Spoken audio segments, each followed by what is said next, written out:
ದೆಹಲಿ ಪ್ರವಾಸದಲ್ಲಿರುವ CM DK Shivakumar ಅವರು ಪ್ರಧಾನಿ ನರೇಂದ್ರ ಮೋದಿಯವರನ್ನ ಭೇಟಿ ಮಾಡಿ ಮಾತುಕತೆಯನ್ನು ನಡೆಸಿದ್ದಾರೆ. ರಾಜ್ಯಕ್ಕೆ ಸಂಬಂಧಪಟ್ಟಂತೆ ಮಹತ್ವದ ಮಾತುಕತೆ ಇದಾಗಿದ್ದು, ಮೊದಲ ನೀತಿ ಆಯೋಗದ ಸಭೆಯ ನಂತರ ರಾಷ್ಟ್ರಪತಿ ಭವನದಲ್ಲಿ ಮೋದಿ ಅವರನ್ನ ಭೇಟಿ ಮಾಡಿದರು ಸಿಎಂ ಡಿಕೆ ಶಿವಕುಮಾರ್.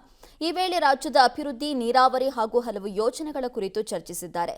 ಪ್ರಮುಖ ಯೋಜನೆಗಳಾದ ಮೇಕೆದಾಟು, ಕಳಸಾ-ಬಂಡೂರಿ, ಭದ್ರಾ ಮೇಲ್ದಂಡೆ, ಕೃಷ್ಣಾ ಪ್ರಾಜೆಕ್ಟ್ಗಳ ಬಗ್ಗೆ ಮಾತುಕತೆ ನಡೆಸಿದ್ದಾರೆ. ಮೇಕೆದಾಟು ವಿಚಾರವಾಗಿ ಸಿಡಬ್ಲ್ಯೂಎಂಎ ಹಾಗೂ ಸಿಡಬ್ಲ್ಯೂಸಿ ಯೋಜನೆಯ ಬಗ್ಗೆ ನಿರ್ಧಾರ ಮಾಡಬೇಕು.